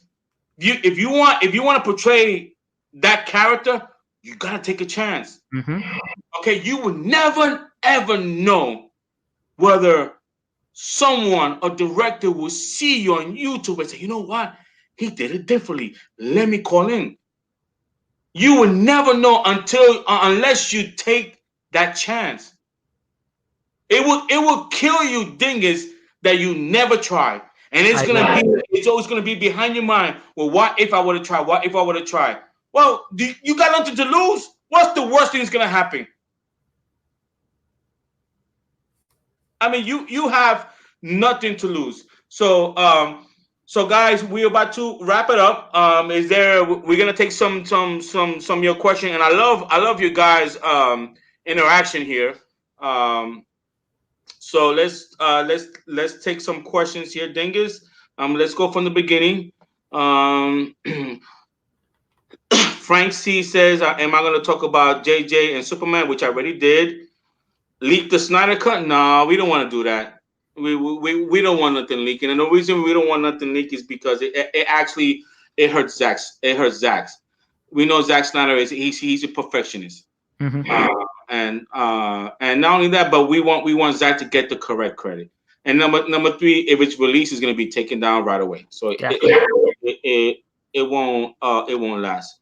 So let me see here. I'm the man. Thank you. Um, yes, yup, those unfinished people will say that crap. Yup, it's true. Here's your Philly fan, subject reviews, Philly fan. I don't like you.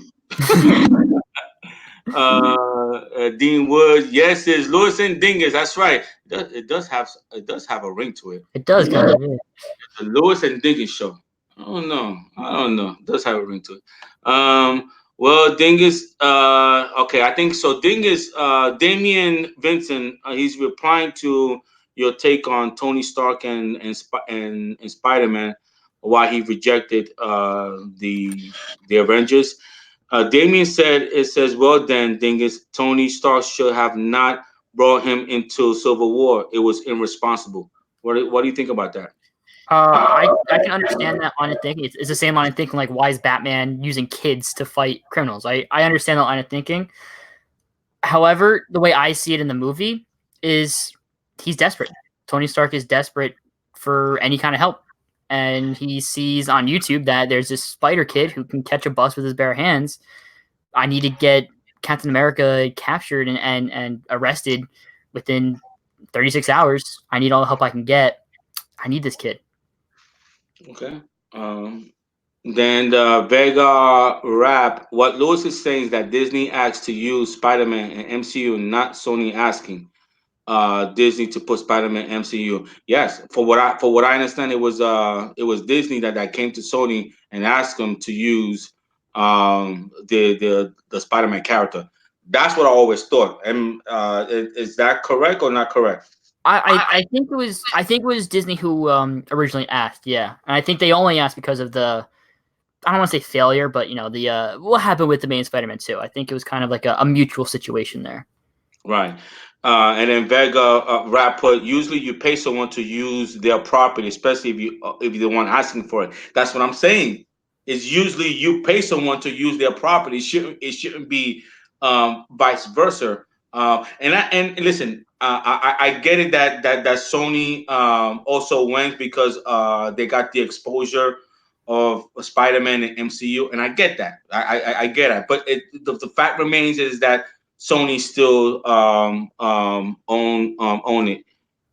Then Metalhead says sorry typo, not prequel. I meant the OT that are boring. I don't know what the OT are. It's the original Star Wars trilogy. The what? The OT is the original Star Wars trilogy, the one with Harrison Ford. I think he's Okay. dead wrong. I don't think they're boring at all, but opinions. Okay. Prequels are good with the exception of the first hour of the Attacks of Clones. That's a Star Wars movie. Star Wars movie. Okay, you see, to let you know. Okay, Lion Vega rap. Lion King fell epically to me. Zarate, he said he liked my ideas. Thank you. Yes. Damien Centeno, you're a mad genius. I know, man. I know. I'm a mad genius. I say that to myself every single day. Centeno stock is on a rise. Again, Zar likes my idea, and this is the idea they're talking about, guys. Is the Joker, how they could tie in the Todd Phillip and Jared Leto Joker, being that the Joker trailer. Now, th- just because something in the trailer doesn't mean that it's going to be in the movies. Obviously, we've seen that with Batman versus Superman. We've seen that with Justice League. So stays there. But um, for those who are joining me now, what I'm saying is that the way they could connect Todd Phillip of Joker with Jared Joker is that the Todd Phillips, Joker, Phoenix Joker, have a child that is a boy, and it happens to be Jared Leto Joker. The reason you could get away with that is because the Joker story has never been told, and since that's never been told, as long as the story is told properly and it makes sense, I think people will buy into it. I think honestly, I think that's a brilliant idea, and I don't want no one better not say I got that from somebody. Find me someone that gave that idea. What right thing is, I mean, you Right, never heard that, right? right. Okay. Um, so thank you. So is there anybody else have any questions for Dingus and myself? Dingus likes football. If you want to ask him a football question about his Philly of no, he's Eagles and baseball Phillies. Do you like the Flyers? I'm not following hockey too much. I want to try to get into hockey this year. So if I would, then I would root for the Flyers. Yeah. Okay. Guys, I do want to encourage you to those who watch this show. Uh, Dingus is a good kid. Please subscribe to his channel. He does a lot of like a 5 minute, 10 minutes updates on the event that goes on with Marvel, with Disney. Are you planning to do one for Star Wars, Dingus? I do have a Star Wars channel. Yeah. Disney Dingus. Okay. So guys, please subscribe to his channel. And Dingus, I would encourage you. Maybe you could do a show one day. It's you have no idea because I see a lot of people do different things. I just feel like this is. I know you put out more videos, and that's good. I like that because I watch it. I just like my format because I like I like I just like I like to get to know the guests. I like to ask questions. Mhm. I think this is a different format. So I like that. Dingus, Zal wants to ask you, what is your favorite Spider-Man villain? My favorite Spider-Man villain, Venom. I like that they're basically they're opposites, but they're the same in the sense that they for the most part, share the same powers. Obviously, the symbiote can do more, but the symbiote took the powers from Spider-Man, and I like how in some cases also Spider-Man can't use a Spidey sense to sense Venom because they're so similar. I just think that Venom's a very one of the best, I mean, in my opinion, the best adversary for Spider-Man in just skill and fighting ability. And I don't know, I just find it very compelling how they're the same yet they're different. What was so wrong with the Venom that you saw? What was it that you didn't like about it? Um, the story was really rushed. The villain wasn't great, and um, the Venom character, I think there's some potential there, but they made him too much of a good guy. He's not, to me at least. He starts off as a bad guy and then develops into a good guy, kind of like Loki, how he started off bad and then slowly. I mean, he's not fully good, but slowly starts to develop to a likable character in a sense. I think Venom is the same way. He's a bad guy. He's a villain. He kills people. He doesn't like people. So that's why Spider-Man has to fight him to take him down.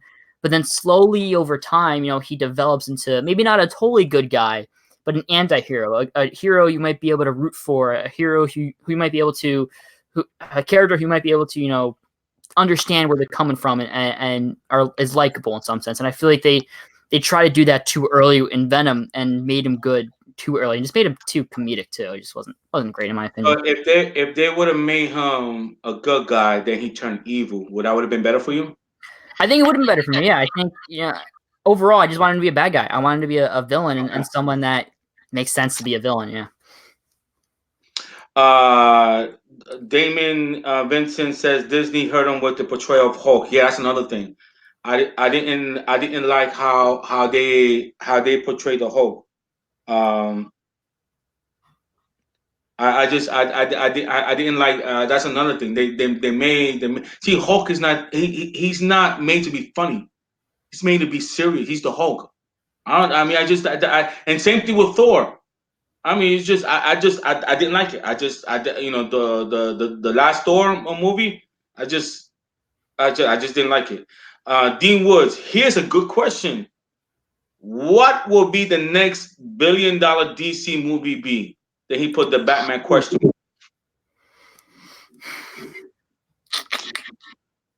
See, I actually think Wonder Woman 84 has a shot because it actually made about around 850, 875. Yeah. First release, and usually when a movie does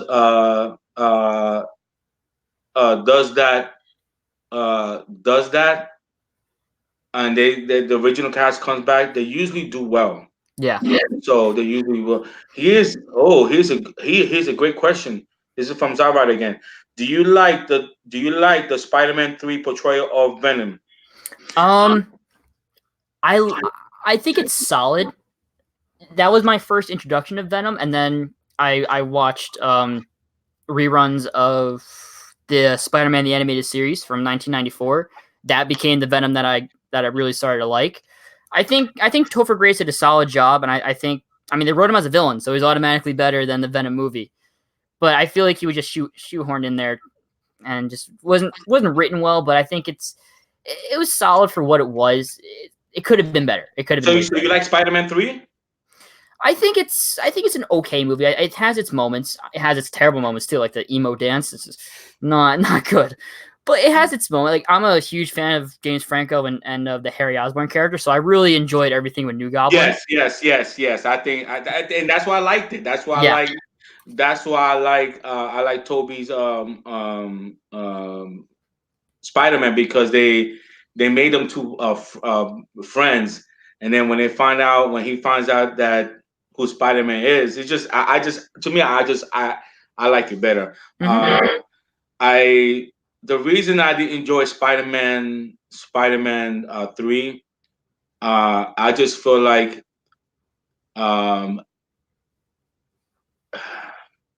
agree with you that the story was not told right, because of who is Spider-Man greatest villain. I think there's a debate. People think the guy with the Oh my gosh, what do you call it? I'm getting the brain fart here. The guys with the yes, Dr. Freeze, a lot of not Dr. Freeze. Oh gosh, I'm drawing a blank here. Sorry guys, I've been up early preparing for the show. Green Goblin. The Greek Goblin. I actually think Greek Goblin is Spider-Man greatest villain over I can see Venom. that. He's basically Spider-Man's Joker. That's the way I see it. Like I think Venom's the best character, but I think in the sense of like the arch rival, I think Green Goblin's his version of Joker, like his arch rival. Yeah. Just like with Batman the Joker, but the darker character was Bane. Mm-hmm. That's the darker character. But a lot of people like choose Venom because he's similar to Spider Man. Mm-hmm. That's why a lot of people like it. So any other question, guys? These are great questions. What do you think, Dingus? These Yeah, are they're pretty good question. I like them. yeah. Any other question for Dingus before I let him go? Um, Dingus, anything you want to add before I let you go? A thought that I had when you were talking about the Snyder Vision still being completed, a way they could do it, I thought that I had a way they could do it without having to change a little bit of the story to incorporate, Legion of Doom or incorporate Shazam or something, is if Joker does well, they could just make it an Elseworld movie. Like they can do an Elseworld, like a standalone, finish this arc and have it connect directly to the Snyder Cut without having to change it to incorporate it in this new DCEU with that 10-year movies. They can just make what Zack Snyder originally wanted with these Elseworld movies and not have to change anything. It's just something that I thought of. That's interesting. Yeah, definitely interesting. Too many villains, but some good moments.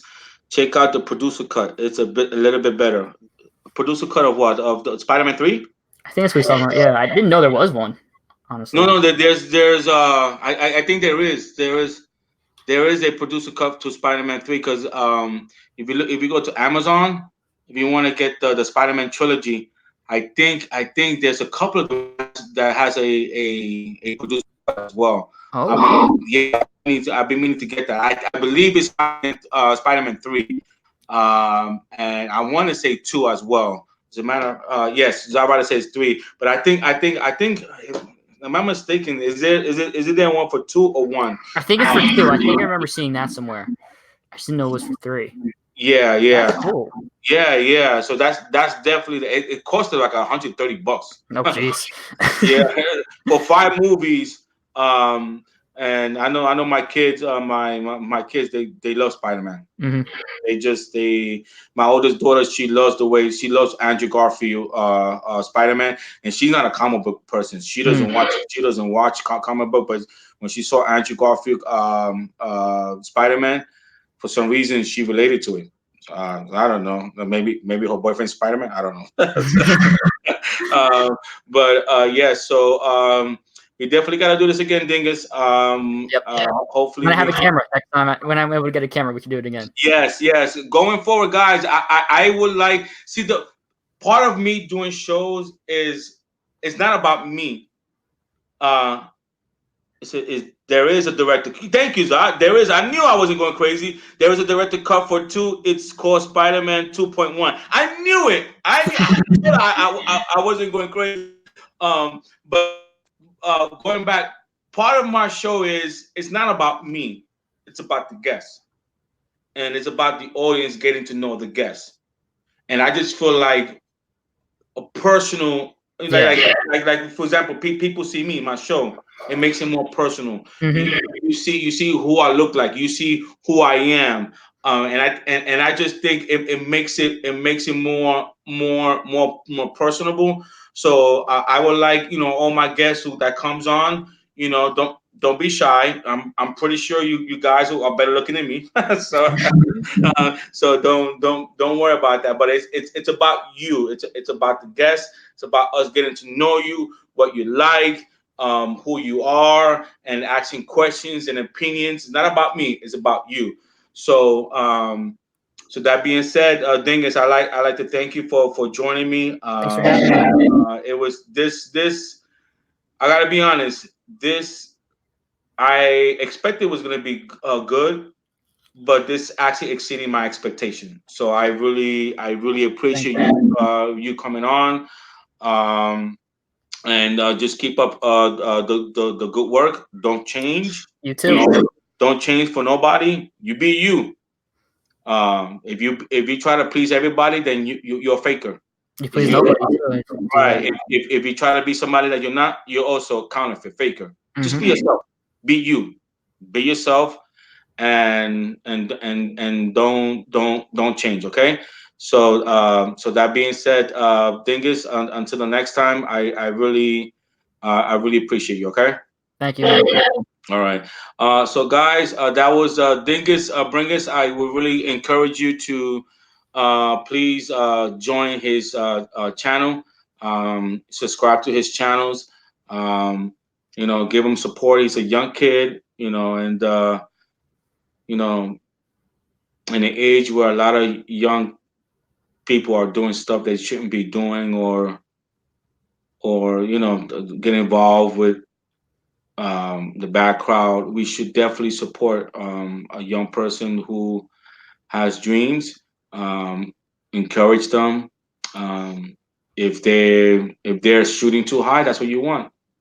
you know we are allowed to dream. We are allowed to have high expectation. And if we could encourage our young people to think big. Think big. Okay. Well, you know, you have your dreams is to reach the stars. Well, maybe you don't get there. Maybe you get to the moon. You still accomplish. Always set high expectation, and we gotta push them and encourage them.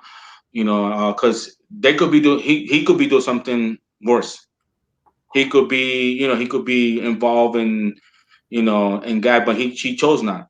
And I like he has a vision. I like he has a goal. So encourage him. He's a young kid. And for some reason, I have a soft spot for young people. I really do. I have a soft spot because if I think this nation would be so much better off if we encourage our young people to accomplish. And that's how I taught my kids.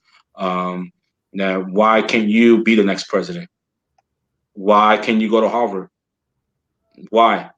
Do you have the same brain as they have? They have. They're not better than you. You're not better than them, but they're not better than you.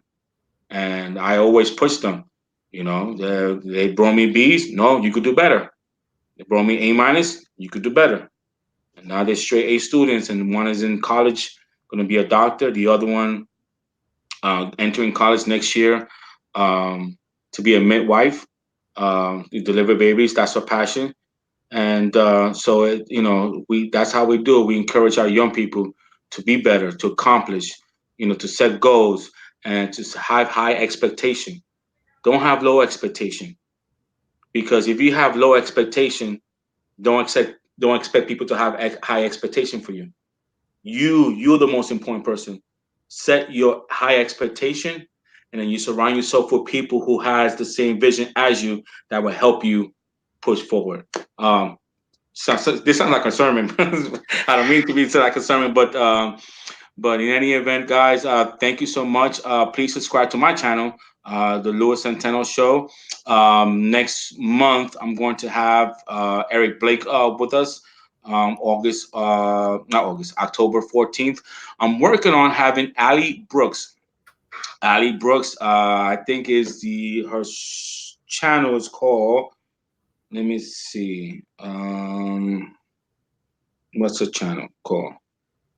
Uh, so channel. Let me see. Where are you?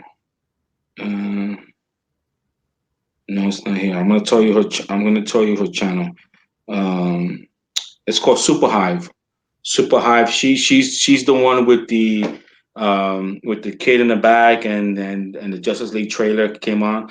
I'm working on having her on the show. Um, Her schedule is a little bit busy, but I'm trying to have her either October 4th or October 18th. So please subscribe to her channel, Super Hive, like super and then Hive, Hive. That's her channel. And then on November 2nd, I got Faith Moore. She's gonna join me. Faith Moore. Um, you could catch her on her YouTube channel. It says here she's a Disney princess, addict of fairy tale, author of Saving Cinderella. So I'm looking forward to having her as well on November 2nd. Dingus, you may wanna catch that show Yeah, because I'm ready. yeah, she's a Disney. She looks like she's the author of Saving Cinderella. So so that's what I'm working on with you. If you guys have any suggestions, other guests that I may have, just let me know. But anyway, until the next time, hopefully we definitely keep on fighting, guys. Make a difference in somebody's life, and I'll see you next time. Thank you, Dingus. Thank you, everyone, for watching the Louis Centeno Show. Again, please hit the subscribe button in the bottom. Please give me support. Thank you. Thank you very much.